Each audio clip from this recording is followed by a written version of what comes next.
Good afternoon. Whoa, that is loud now. That's good. What would we do without our tech people? Can we just give a hand to Shannon? Shannon has made us through, helped us get through to the day today. Hope you had a good morning and a good lunch. I'm going to introduce our afternoon keynote, Christine Shaw, who already deserves a big thank you because she was the first one to respond to my SOS plea last week when our original keynote had to back out due to a family emergency. And she responded to this email I sent, sure, I can do this. So I'm really grateful. So I know that you could get into the lunch food coma, but for her benefit, try to, stay engaged. So Chris is responsible for public relations and community relations at Ohio University in Zanesville. She's been there for nearly 25 years and has held a variety of positions that have contributed to her holistic view on grant seeking and fundraising. Among her accolades, she is the founder of the Community Grant Seekers in Muskingum County, a group of not-for-profit organization grant writers who met and discussed partnerships, programming, and initiatives for the county. As a result of the Community Grant Seekers Network, more than $1 million in grant funding was secured for county programs. Good job, Chris. In addition, programs like the Community Youth Foundation have sustained well beyond the grant period to have lasting impact in the community. As you begin your journey into programming and grant seeking, our hope is that Christine's experiences from learning the basics of grant seeking and grant writing to working with various constituencies throughout the years to capitalize on opportunities will help you recognize what opportunities are worth pursuing and which are not. So help me welcome Christine.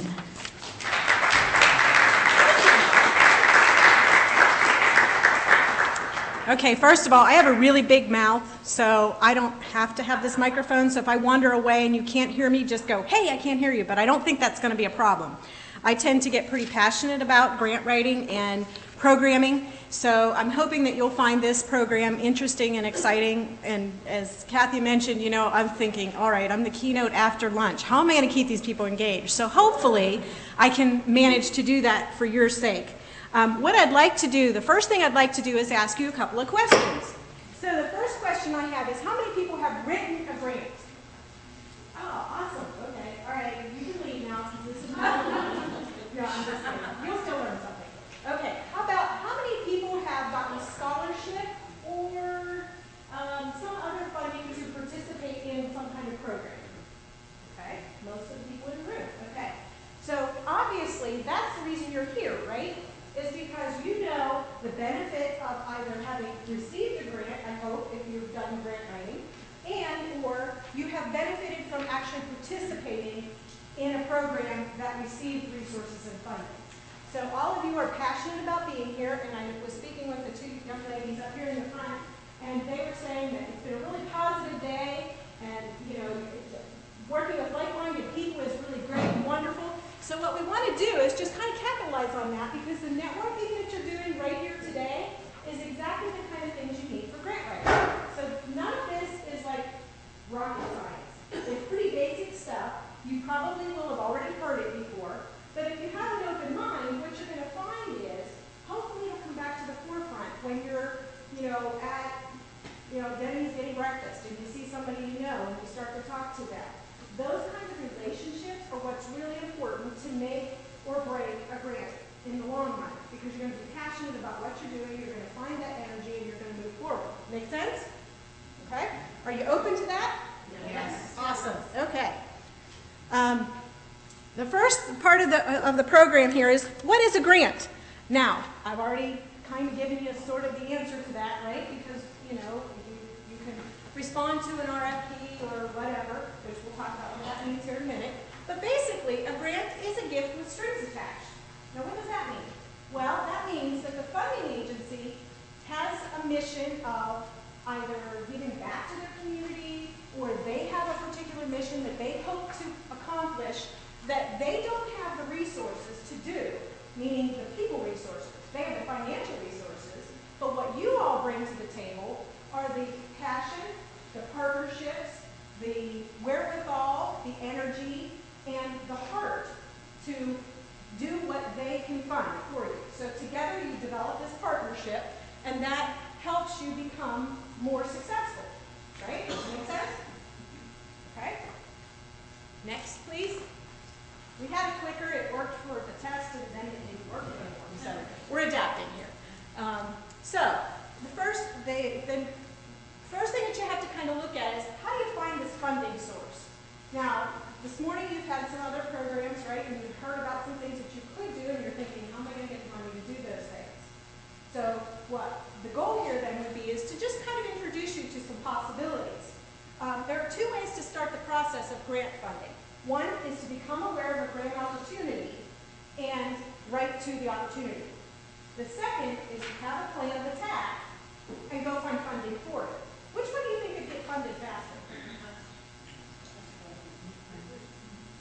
First one or the second one? Show me again. Second one? Okay. First one? Okay. I would argue it's the second one. Why? Because when you're passionate about something, you're more likely to get funded.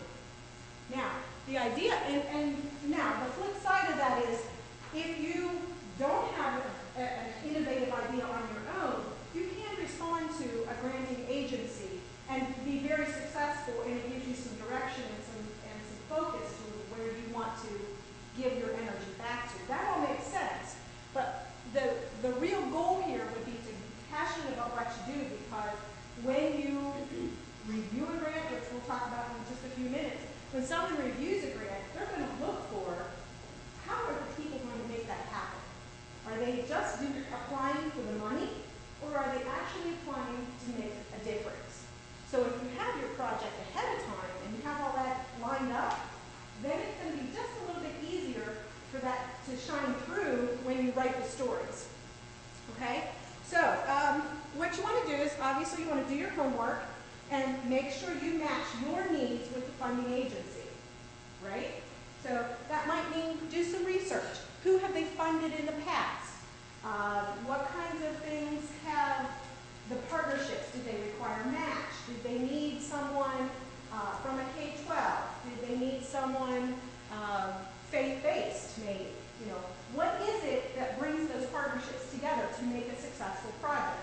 No one agency or organization is going to do as well as a collaboration of agencies working together that are all passionate about the same cause. So, where might we find funding?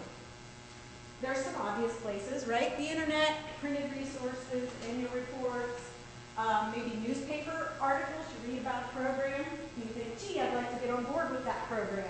Or can I replicate that program? All of those are opportunities for you to figure out, how did they do that? Go find how they were funded, and it should be in their press release, right? Because you want to give credit to your agency that funded you. So those are all ways that you can kind of find out where opportunities arise for you. The other thing you can do is you can search by, again, you can go to the agencies and look for funding agencies. Places like the Foundation Center online. There's I think one called grant.org or something like that. They change all the time, they come and go. Foundation Center is probably the most prevalent, but it does cost. So you have to think about whether that's an investment worth having, or if you can kind of be more creative in how you get to that. And then, of course, looking at their mission and priorities. When you look at an agency or an organization, and we're going to, if you attend the next breakout session, we're going to look at a couple of RFPs and look at how you can kind of maybe read between the lines, what kinds of things are an agency going to look for. Private foundations, government, organizations like corporations that maybe do philanthropic activities. Part of their corporate responsibility might be to give funding for grants and programs, but a lot of those are very specific. So we'll talk a little bit more about that as well. Next. Okay. Now, I just forgot about one thing. At the back of your packet, there are some resources there for you that I have verified. They're just web links. And all of those are private foundations or organizations that I have verified within the last week or two after Kathy talked to me, that you can search for and look at for opportunities for grant funding. Not all of them fit your need, and to be honest, I'm not sure what your geographic areas are, so I kind of took a stab and threw some darts, basically, on that one. But in any case, the resources that are available to you, that's just a place to start, is those web links that are on that last page of your packet. Okay, next one. Okay, so now you found this perfect funding agency. What are you going to do? How are you going to approach this? That's what we're going to talk about now. So what we want to do is, an RFP is a request for proposals. You probably all, anybody who's done a grant probably knew that already. And that's the acronym that I will use, and you'll hear me later say, don't use acronyms in your proposal, but if I said request for proposal, we use up all our time saying that. So we're just going to say RFP. That works, right? Okay. So what we want to do is we want to follow their agency's guidelines. I was talking with David earlier, and he said to me, my church has done grant applications, and we threw away all our black pens because the Job and Family Services applications require blue ink. If there's black ink on there, that's a way it cuts you out. Do you know why? Why do you think that might be? I'm sorry? Someone said you can't follow instructions. Okay, number one, you can't follow instructions. That's a real basic. It's an original. If it has blue ink, it's more likely to be an original than a copy. Okay, that's the logistical side of it. I want to go back just a little more basic even before you get to the grant. How many people might be applying for that funding? How many agencies and organizations might be applying for that funding? If you don't use the right font, the right margins, the page limits that they set, anything that they're asking for specifically to the T, that's a reason to kick you out when we have 900 applications to look at. Make sense? Okay? And the other thing that you want to make sure of is to put your grant proposal in the order that the guidelines, if there are guidelines, some of them it's a letter. I think, David, was it you who was telling me you got the Columbus Foundation? Was just a letter? Yeah. Okay. And that happens. But I can guarantee you there was relationships built around that. It wasn't just a letter cold calling, I'm sure. So, but the order that the guidelines list what you're wanting in that grant application or how you want to do it. But we're going to go through the parts of an actual proposal. Whether they have guidelines or not, you can still use this kind of as your shell or your template.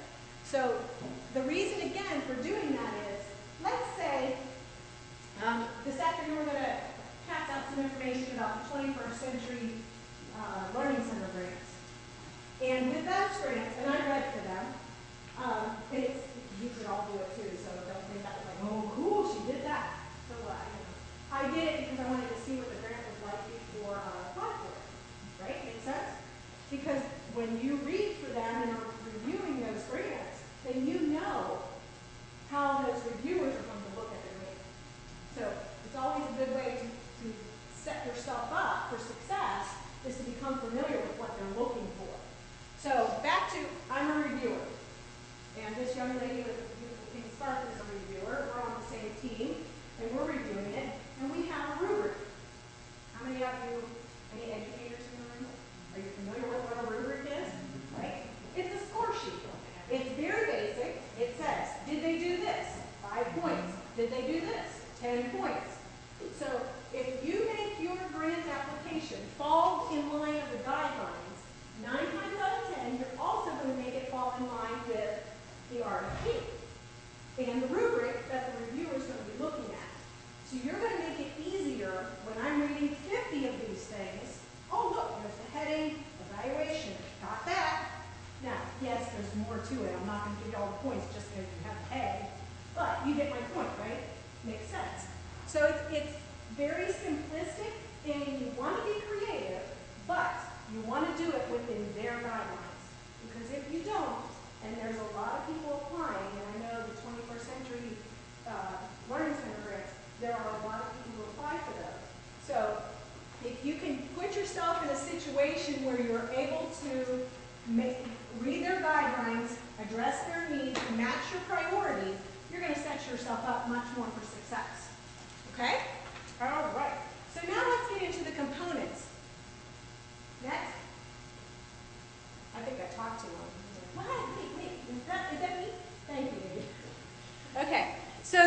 some components of a proposal. Whether you have a guideline, a rubric, or the funding agency gives you specific guidelines or not, there are some parts of a proposal that you want to include no matter what.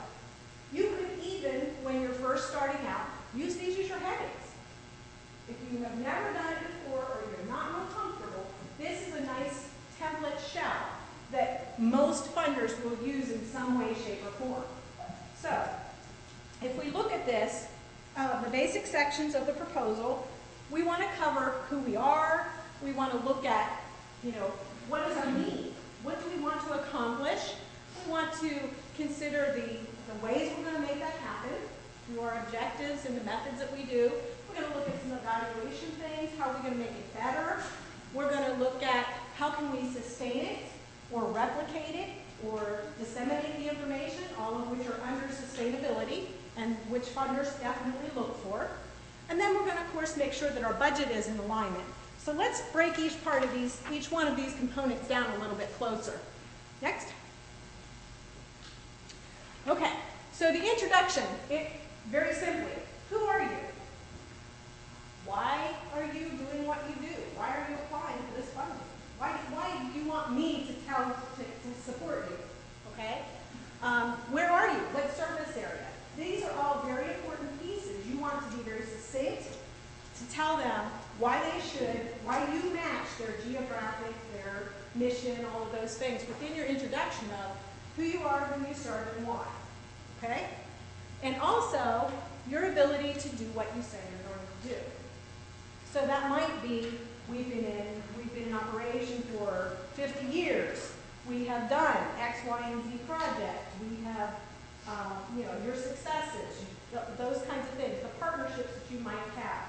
We've worked with the Columbus Foundation and received funding, whatever it is. Something that's going to persuade them that you're worth taking a risk for and investing in. Okay? Okay, next part is our need statement. Go ahead, next, you were on. Okay. I like this little alliteration, and I didn't realize how perfect it was for the Methodist school here when I talked about the parable of passion. But when you think about it, if you can tell your story with passion, for example, and I'm going to read this because I kind of gave a little thought to how I wanted to word it. Mary was orphaned at the age of 6. By the time she reached her 10th birthday, she had been bounced into and out of 8 foster homes and attended 4 different elementary schools. She couldn't read, couldn't spell her name, and she trusted no one. Okay? Now, you're going to then talk about the services you're going to provide for her. It's very short, it's very powerful, you can relate to it, or maybe not personally, and if you can personally, even more amazing as far as wanting to support that agency. But tell your story with passion. Find an example, and if you can change the name, it doesn't matter if it's Mary or Susie or John or Joe. That doesn't matter. What matters is you care about who you're going to serve. And you're stating why you need to do it. And you want to have the data to support that need. You want to say, in our community, there are 57% of children are in foster care, whatever it is, and I'm making those numbers up. But you want to have the data to back it up. You want to be able to go to your county or state or census bureau and find that data and show them you know where you sit in relation to the need that needs to be filled in your community. It's a lot of homework, but it's worth it in the end. And then you're going to tell them how that need is going to be addressed, or that it's not being addressed and why you need to, and how you're going to do it. If you have a plan of attack and it's something unique and different, you want to tell them it's unique and different and they're going to be taking a risk. But we want you to be on board when this is a success, right? You want to tell them why they need to help you. And then, of course, you want to have the impact and how many people will be served, because what they're looking for is a return on investment. They're wanting to see, in my community, if 57% of children are in foster care, how is it that we're going to change that so that those children can go on and be productive citizens in our community? Make sense? So that's why they're funding you, because they want to get back to their own communities. Okay. Next, we're going to talk about the goals and objectives. Have you ever heard of SMART goals? Those who've written grants probably have, right? And there are a few, what do I want to say? The acronym can be different things. For example, reportable could be replicable, okay? But in this case, I'm going to use reportable, and the reason is, when you look at, okay, so your goals are going to be broadly stated. We want to help reduce illiteracy in our community, and we're going to do after-school programming, and we're going to have volunteers come in and read, whatever that might be, okay? So here's my example. ABC Church after-school program will help children read better. You going to fund me? Maybe, if you like illiteracy and you're happy about children. But do you want to know more? Okay. So, how about this version? ABC After School Program will help 50 children read at or above grade level. Getting better, right? Okay. Is it there yet? Okay. Now, this one might be a little bit of a trick. ABC Church After School Program will provide reading instruction 24/7, 365 days to help 50 children read at or above their grade level. What do you think? What's unrealistic? There you go. And it's obviously, I kind of did that on purpose because if it stands out like that, you're going to go, oh, I need to think about that. So, exactly. It needs to be achievable. You want it to be, we're going to do 4 hours a week or whatever. Be specific, but make it measurable, make it achievable. Somebody's going to, you all read right through that. Really? You're going to do that? Not unless they're living with you and you don't sleep. Okay? And then reportable. Now, and again, I also want to say it could be replicable, but reportable is important. Why?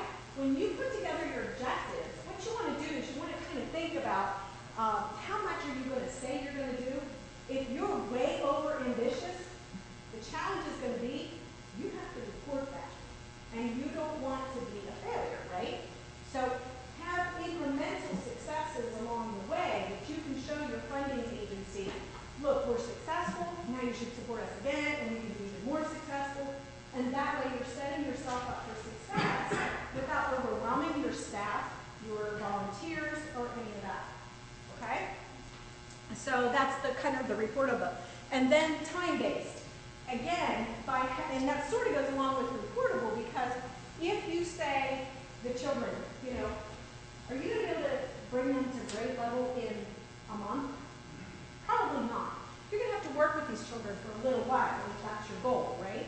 So what you want to do is you want to be able to have, again, timelines so that you can show successes that are realistic, that you can achieve, and then build upon for more success. That's how the grant agency is going to say, you know what, they're realistic, they're passionate, they're going to want to really get this job done. And they're more likely to fund you in that situation than if you say you're going to do, I'm going to serve kids in 15 counties and all of these kind of things.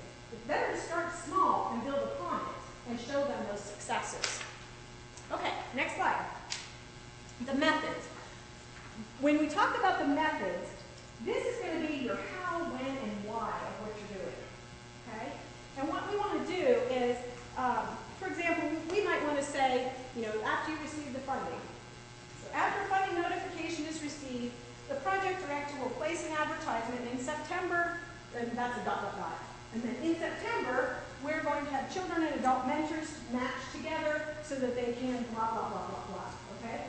So what you want to do is you want to have kind of that timeline. I'm going to start here. I understand what I have to do to prepare, and then we're going to start to execute it, and then we're going to look at it again and kind of make some adjustments, and then we're going to continue to build on that. So you're measuring it along the way, and you're showing them the timeline for each of those steps. So first I'm going to let the world know that you've funded me, and then I'm going to put into place the matching of the children and the adults. And then we're going to actually have a training session for the mentors based on what we know about the children. And then we're going to actually do some mentoring, pre-testing, whatever it is you're going to do. And then we're going to do the program throughout the school year. At the end of the school year, we are going to post-test these children and see if they can grade level. Okay? Again, I'm not an educator and I'm making this stuff up, but you get my point, hopefully. and when.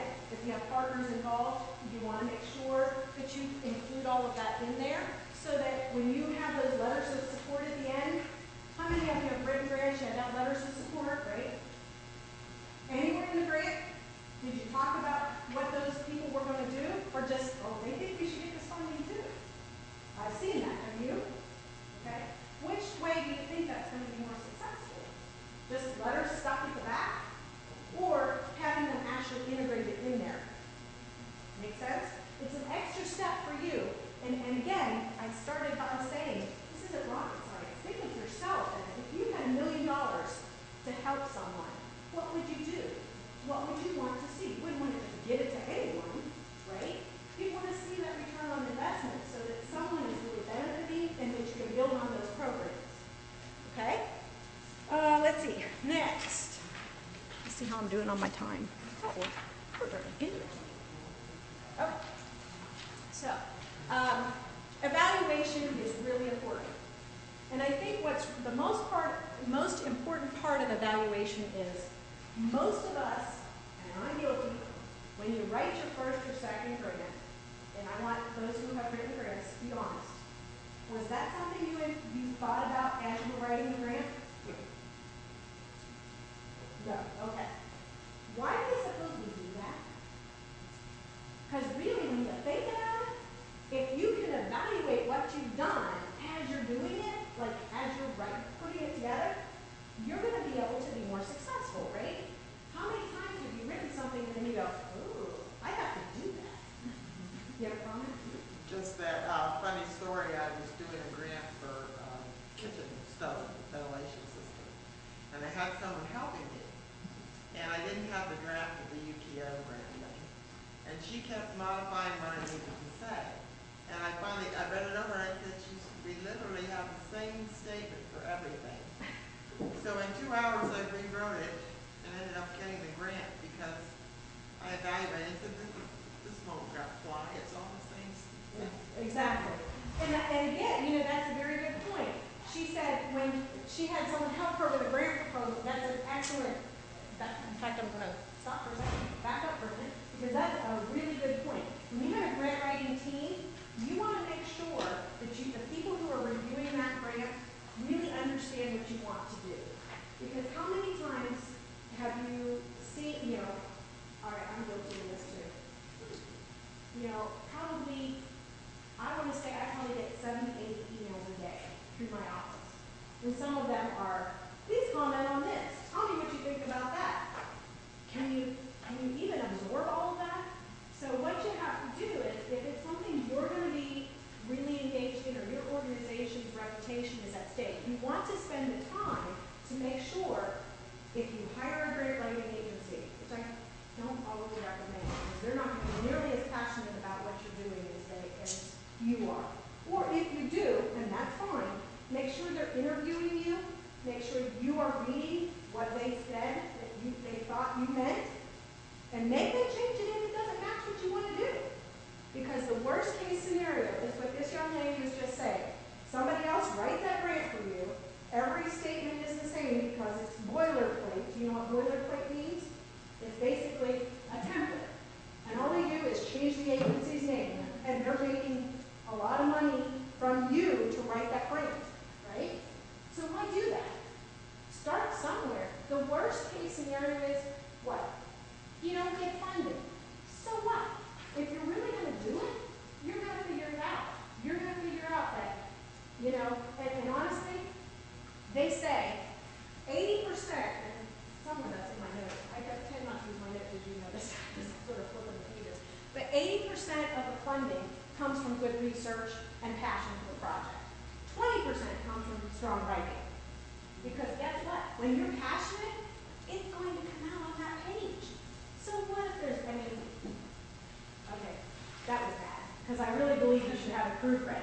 But it's probably not as critical as making sure that the content really matches what you want it to do. That's what's critical. And what the due diligence that she did to read back over that and say, you know what, this doesn't work for me, is exactly what you should be doing if you want the project to happen. And if you're paying an agency to write for you, then you need to make sure that that agency, grant writing agency,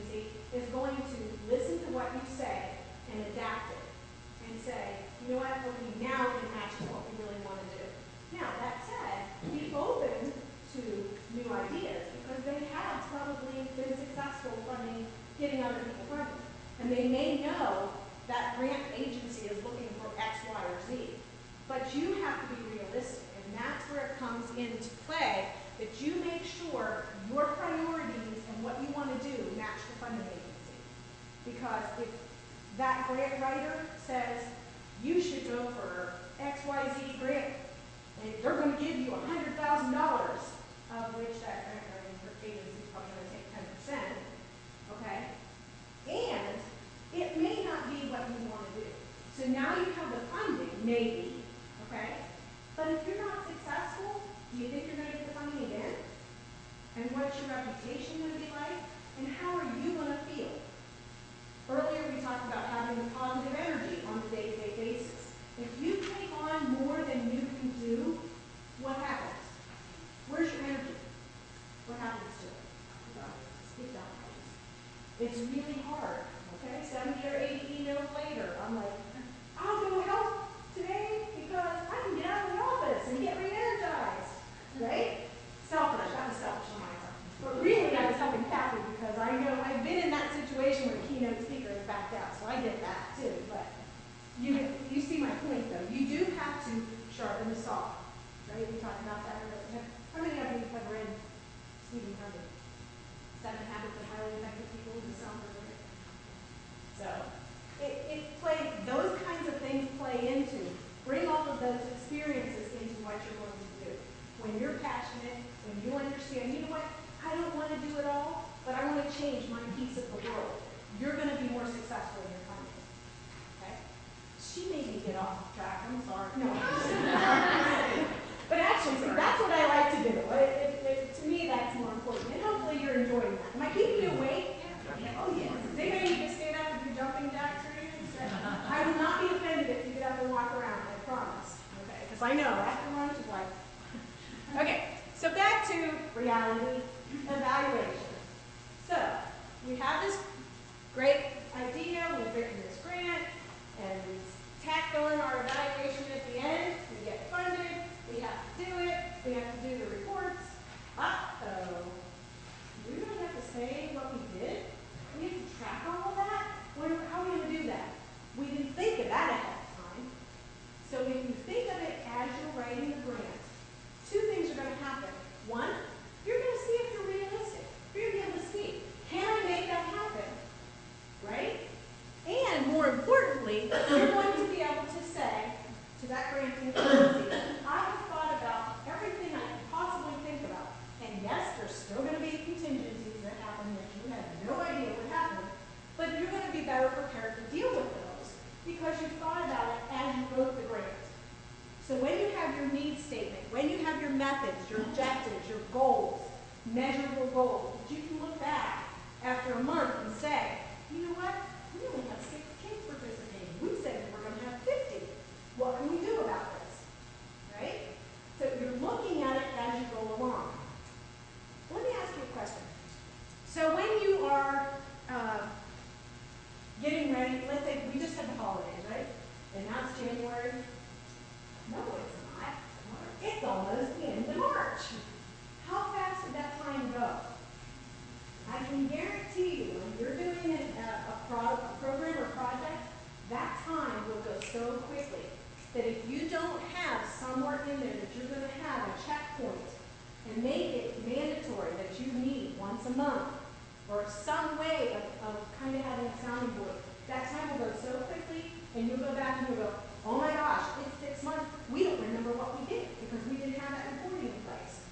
It seems cumbersome, but I can guarantee you in the long run, you're going to set yourself up for not only that first funding agent who's going to say, wow, they really did what they said they were going to do. But now, guess what you have? You have benchmarks that you can now say, we did this, we were successful, or we weren't, and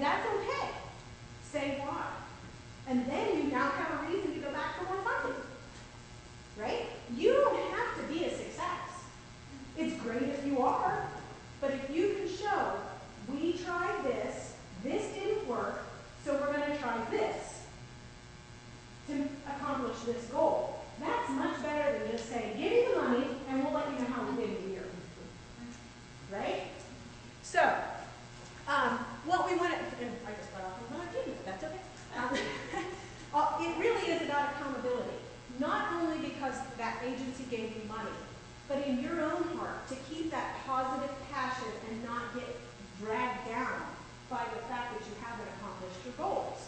So that's the first thing. It really is about accountability. And it also determines to what degree your objectives are met so that you can then adjust or go back to the funding agency and say, you know what, we said we were going to do this, but what we found is this didn't work.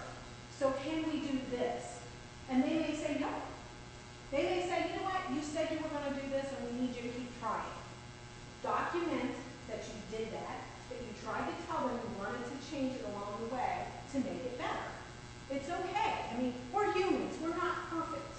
The biggest challenge with grant writing is that we feel like, and I'm a perfectionist, so, this is really tough for me. I don't want to go back and tell them I didn't accomplish my goals. But what I have learned over time is when you tell them, I didn't accomplish it because I didn't anticipate this, or this happened and I had no control over it. And I can tell them that along the way, they're going to see, okay, this person's human, they really tried, and most importantly, they cared enough to track it along the way to make it better, right? Which is called formative evaluation. Formative is along the way evaluation. Makes it a lot easier to do the summative evaluation, which comes at the very end when you do your final reports. Okay? So that due diligence of how can we do this, how can we make this happen, all falls together when you are able to do it along the way and show them what you've accomplished and what you couldn't accomplish. We don't have to be perfect. That's the hardest part of grant writing, is to recognize that, because we all want to be successful, right? Okay. Questions up to this point before we move on? Yes? F is formative. Yes. And S is? Summative. You're summarizing at the end. Okay? And you need both. I would suggest very strongly that you include both throughout your proposal. When you write the proposal, you should say how you're going to measure it, so that that funding agency knows you really care about every aspect of this project, not just getting their money, right? How many people have written a grant and you tried to get computers or equipment, technology, right? We all do that, right? When you do that, I want to go back to my literacy example. So we might say, the problem in our community is we don't have enough books. Is that really my problem? No, my problem is the illiteracy rate is too high. Books might help me get there. So when you ask for technology, you want to have what you're using it for, not just that you want the technology. And I can guarantee you that will really help you get funded versus, well, we need computers. And that's kind of the bulk of your budget. Be honest, many of us have done that, right? At least once in our careers. Okay? So if you look at the project and even if you didn't have a computer, could you do it on ledgers if you had to? If you're passionate enough about it, you will, right? The computer would be nice to make life easier, but that usually isn't what they want to fund. They want to see that you're going to fund a problem and a solution. Right? Okay. Any other questions or comments about that part? So the next thing we're going to talk about is what that funding agency is going to look at. David? Thank you. And that is where the sustainability and dissemination comes in. When I talk about sustainability, you might think of recycling, you might think of green, fluorescent bulb. That's sustainability. I get it. Yes, it is. But from a funding agency's point of view, I've given this young man over here $50,000, and he's going to, what would you do with $50,000? That's probably not enough. I'm sorry, you said young man.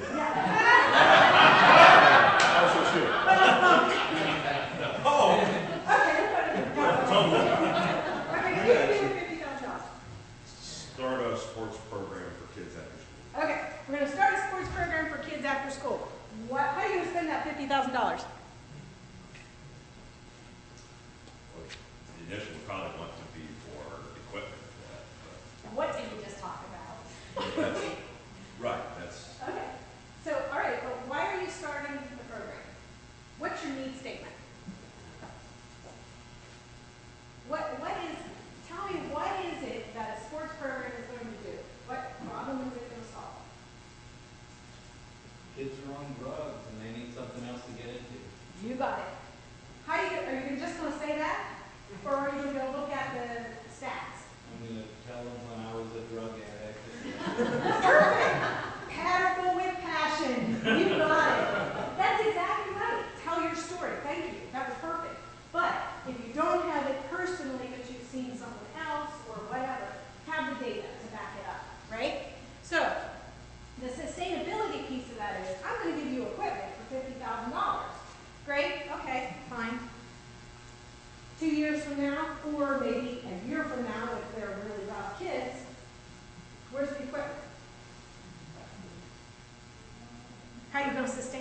partner with someone? Are you going to be able to say, you know what, if you give me 10% of that grant funding for equipment and 60% of the funding for developmental programs to help these children understand how to take care of things, now you're going to sustain it a little bit better. It's not about the stuff. It's about the value system. It's about making changes in children's lives, right? Now, do you want to fund it? Did we change it to do that? Or did you want to fund soccer balls and nets? Which way? Okay. Make sense? I didn't mean to put you on the spot, but I needed an example. Okay, so the collaborative partners are a good example of that. So I have $50,000. How can I make that $50,000 go into $100,000? Maybe down sports or men or art, whatever that is. I'm just a half-back sport.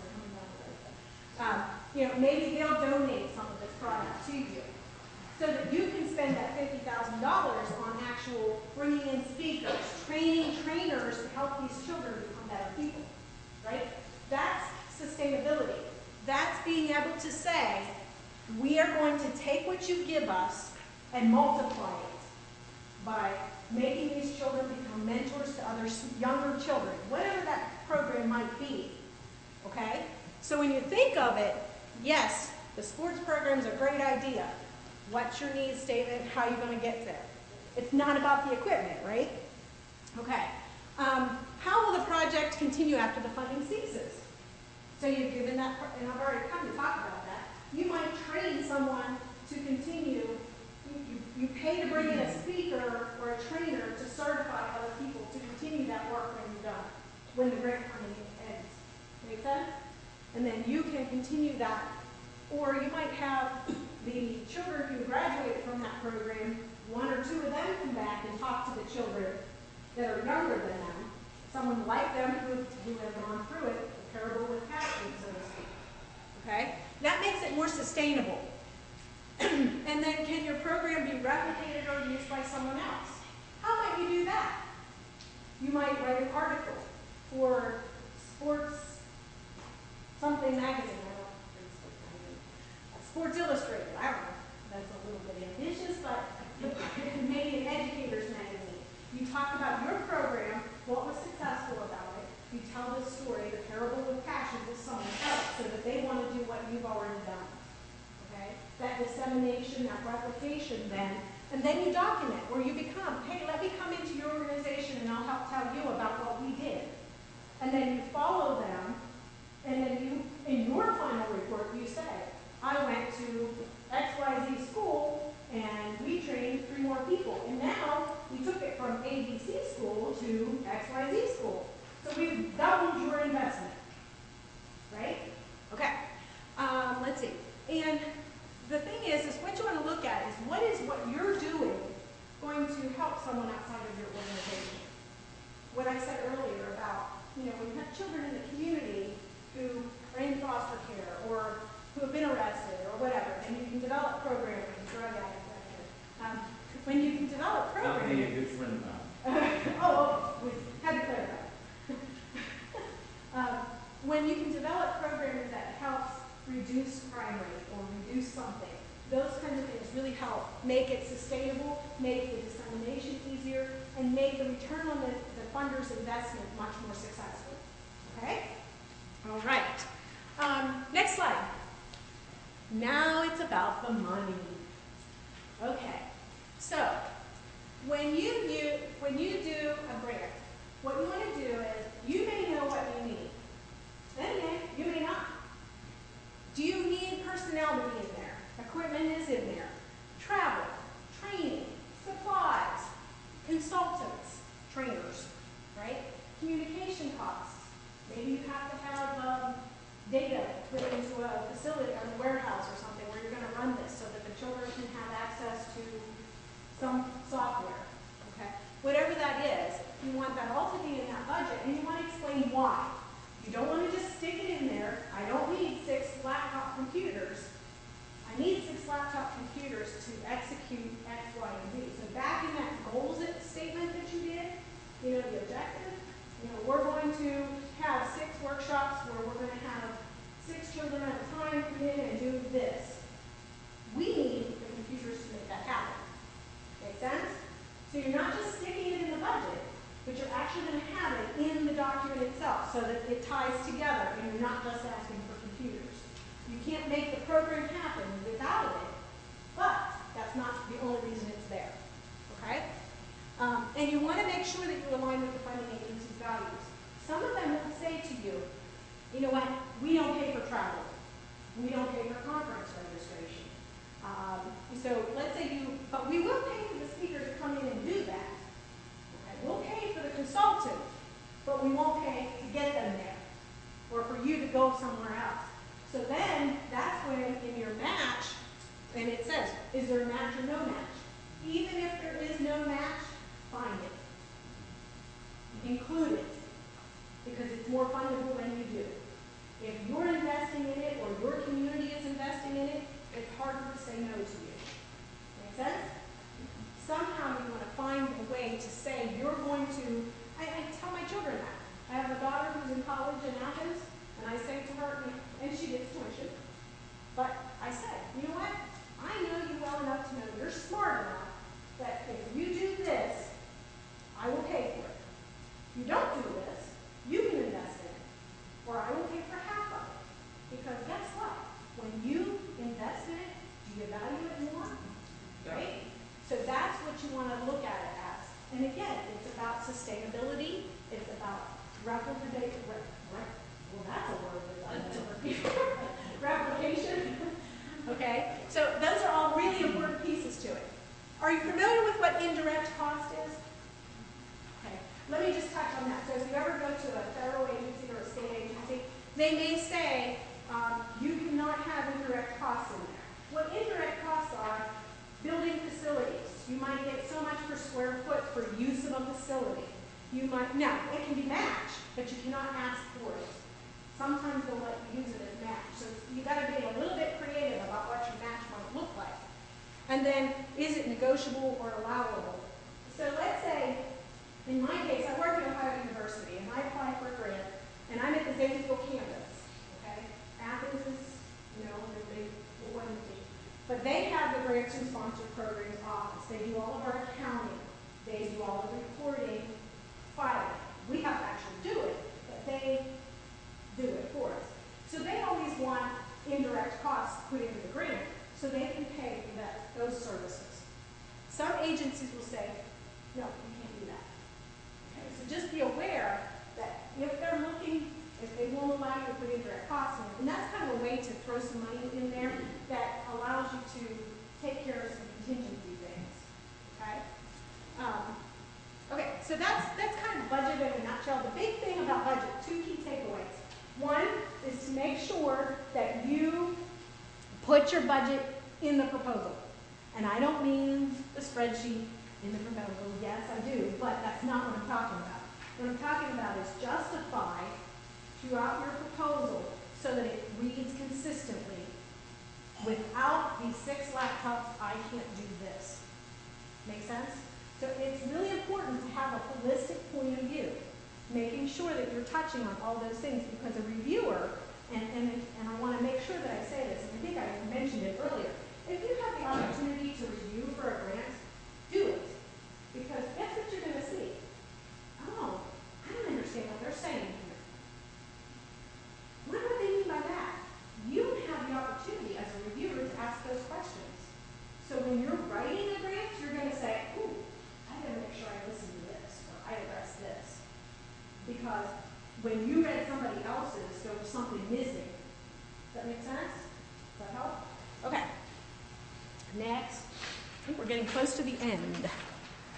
Well, not quite. But we're doing good? Okay. All right.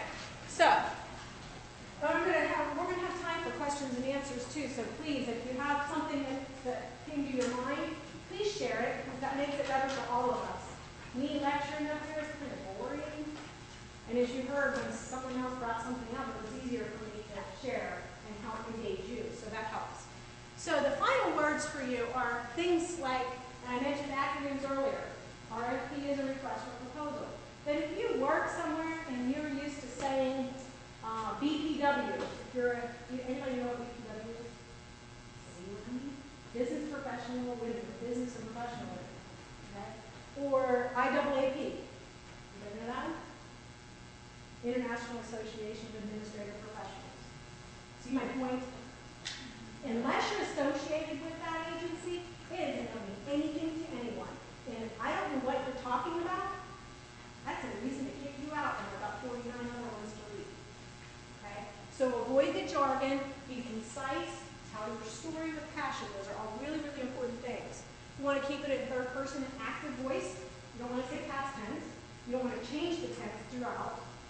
Right? You want to be consistent. You don't want somebody to be tripped up on telling the story. My daughter was writing an essay yesterday on of mice and men. And I'm reading it, and all of a sudden she switched cases, and she had to say how many people have read Mice and Men? Okay, so I can at least use this sort of as again.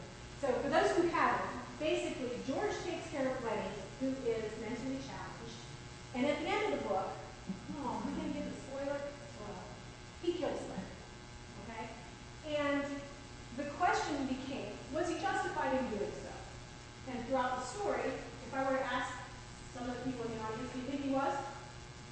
Anybody remember the story well enough? Okay, back then, when the story was written, there were no services for disabilities. Okay, so maybe he was and maybe he wasn't, but the point was she was telling the story, and she switched tenses. She went from he had done this and he had done that to he is this, and I'm thinking, it threw me off just reading her essay because she changed tenses in the middle. And we do that so easily because we put ourselves in a situation where we think about something or someone and use that example. So it's good to have a couple things. One, keep it in the same tense. Have somebody else who hasn't worked on it read it and ask them to be critical of those kinds of things to help you tell your story in a stronger way. Somebody who's not associated with your organization is even better, because otherwise they may overlook something. Okay? Be sure, of course, to proofread. Check your numbering, your references. If I'm reading a grant and they say go to Appendix C, and I go to Appendix C and it has nothing to do with what goal they were talking about, I'm going to be like, I don't have time to read this one, and I put it aside. I might come back to it if I have time, but you don't want to trip something up on something little like that. If you have the opportunity, whether it be on a cover page or maybe on your cover letter, be creative. A picture can tell a story, right? Picture's worth 1,000 words and all of that. You can, talk about Mary. Show Mary teaching in a classroom, or show Mary being successful as a business person, whatever it was, so that they can see she went from being underserved to being a success. And that's why they should fund you. Okay? Strategic use of space, meaning, they give you these margins and all of these kinds of things. If you put, but I will caution you, depending on if it's a federal grant, that they have to all be double-spaced. That is really crappy when you try to put in tables or figures or whatever. But if they don't specify that, that is a creative way of using your space. Make your font just a hair smaller in figures if you can. Okay? And again, it depends on how that agency is looking for you to do that. But pay attention to the guidelines because it's very specific. And a lot of them now are electronically filed. So if you're not the right font, the right margins, the right whatever, it's going to throw your grant all off when you upload it. So you really do want to pay attention if you're going to go that route, is to make sure that you're paying attention to all those little details. Never fear rejection. Earlier I said the worst that can happen is what? You don't get funded.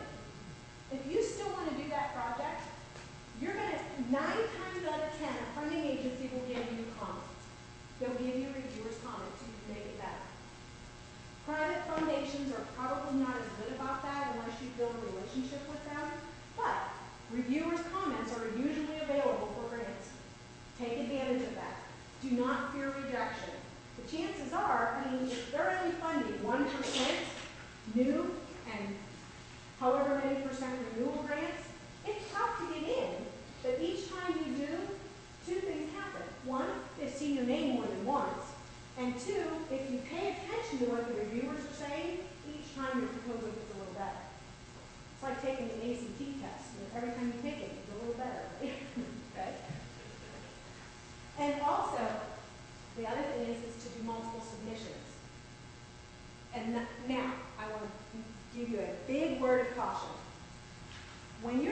seeking a job, we'll make it very simple here, and you have your resume, and you have your cover letter, and you're submitting to 17 different organizations that you might want to work for, what's the biggest thing that cuts your application out of the pool?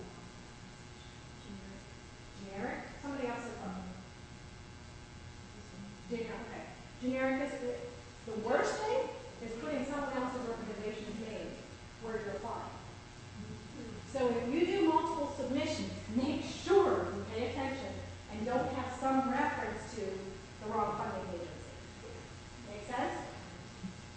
So I work at Ohio University, recently just completed a dean's search, okay? A dean's search. We had 2 of our candidates list somebody else's college or university in our cover letter. Do you think they made it past the cover letter? Nope. Okay, so if you do multiple submissions, please be careful. Make sure that you pay attention to that. Okay? Questions, comments at this point? Wait, I see you in back. I'm not sure that I quite, Oh, I'm not sure I quite understood,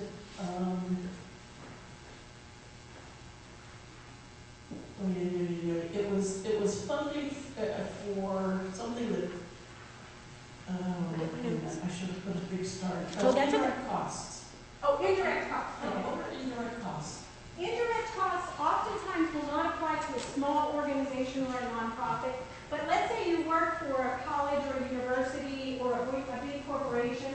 Oftentimes, if there's research and development organizations within that, they will try to get indirect costs to try to kind of offset some of the operational things that go along with doing a grant.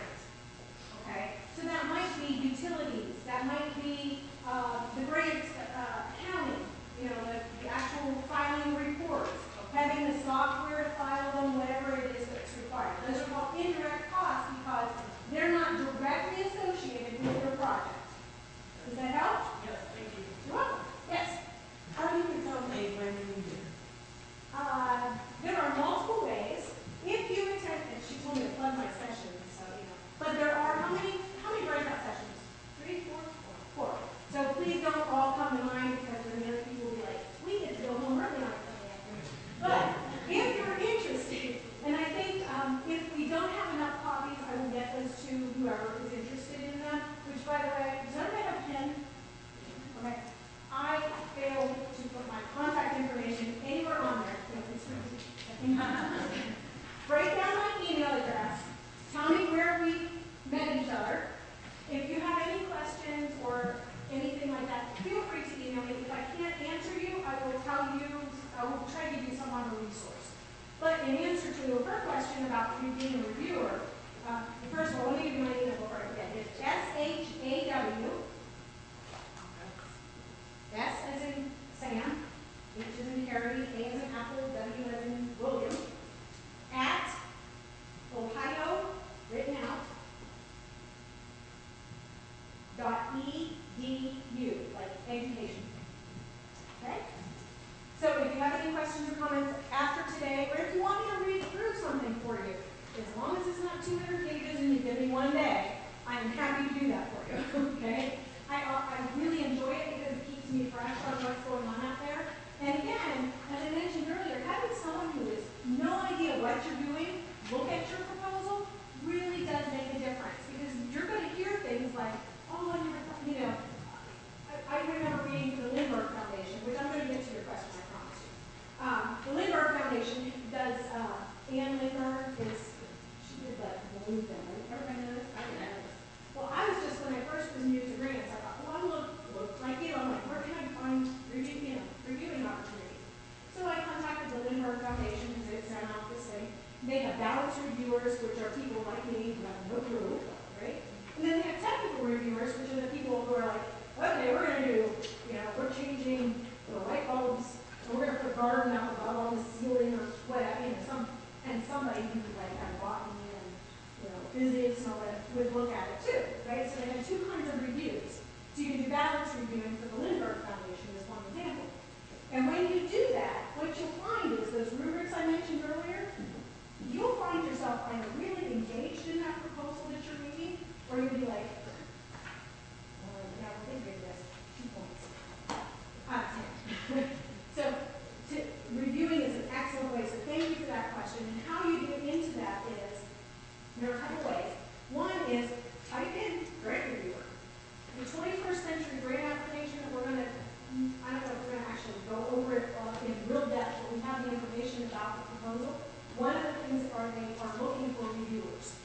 And that's through the Ohio Department of Education. So if you go to the website, type in 21st Century Grant, Learning Center grants, they will come up with a place. Now, what they typically will do is they will try to get those ones you want to have some connection to it. Either you've received funding from the Ohio Department of Education, or you're an educator, or some way that makes a logical connection with them. The Lindbergh Foundation is an excellent one because if you have any kind of expertise in serving or doing something like that, that's an opportunity because your perspective is what they're looking for that balance. And their particular grants are balance of innovation and tradition. So it's really kind of a cool grant to review. I wish I had more time to do it more often. But so there are ways to do it. You can search any funding agency and have opportunities. And what you want to do is, if you find an agency you're interested in looking for, is go and see what they do, what it takes to review. Oftentimes you can review before you even apply. Make sense? So that you can kind of learn a little bit about it. Or if you've received funding, you can say, I received funding, I'm interested in reviewing. Once you become a reviewer, then they'll look for you too. That makes sense? So there's multiple ways to get there. You have to be proactive though. Okay? And a tickler file is really helpful too. Oftentimes you have 60 to 90 days, sometimes 30 to 60 days. You'll see a grant and think, oh, that's perfect. I don't have a project yet. Okay, what you want to do is you want to have a tickler file so that when that's over, you can still pull that out. Here's my RFP. I'll write to that RFP even though that funding opportunity is not there. And then you're ready when it comes up again. Make sense? I had that happen to me. I was in facilities and we had a telephone system and we wanted to do enhanced 911. So that if somebody called 911 from a classroom, we'd say, what building, what room, what location. And I was like, oh, I really want this to happen because it's really important to, it's the safety of our students, and I was really passionate about it, had no way of getting funding. And all of a sudden, AT&T came out with an accelerator grant. I was ready. I had that grant in hand. We got $22,000 like that because I was ready. And again, that's why my earlier question to you, do you have the project or do you have the opportunity?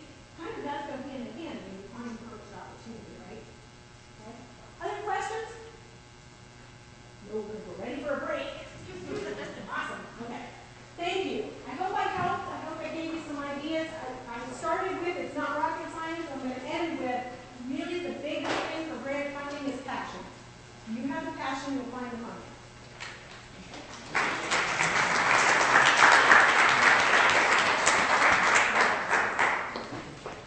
Thank you so much, Chris. I'm sure whoever comes to your session is going to learn a lot more yet. All right, we've got 4 more great sessions, and that's it for the day. So you all have been a great group today. It's been great to have you here interacting. We're hoping to try to do something like this again, and I'll be sending a SurveyMonkey survey to all of you, so you can look for that in your email. Please respond. We'd love to hear from you and your feedback. So Christine is going to be up in L200 talking about what happens when you get the grant, some of that follow-up. Our tax expert is here from Cincinnati, Chad Hansen. He has a wealth of experience consulting with nonprofits on being a tax-exempt organization. So if any of you are eager to learn about some of that or hear some of that, he's in Galt 150. Robert Caldwell is back for a second session on unifying the religious and non-religious behind the same mission, and he's back in Galt 133. And then finally, MTSO's own Claudine Leary will share about her varied development experience and give you a good taste of what is needed in development work. She's in G140. That was the correction I made earlier today. That's not Julia Nielsen. It's Claudine Leary. Question in the back. Yeah, the one about getting religious and non-religious groups together, is that a part 2, or is it a repeat of the morning? It's a repeat, right, Robert? Yes. Yes. It's back there. Yep.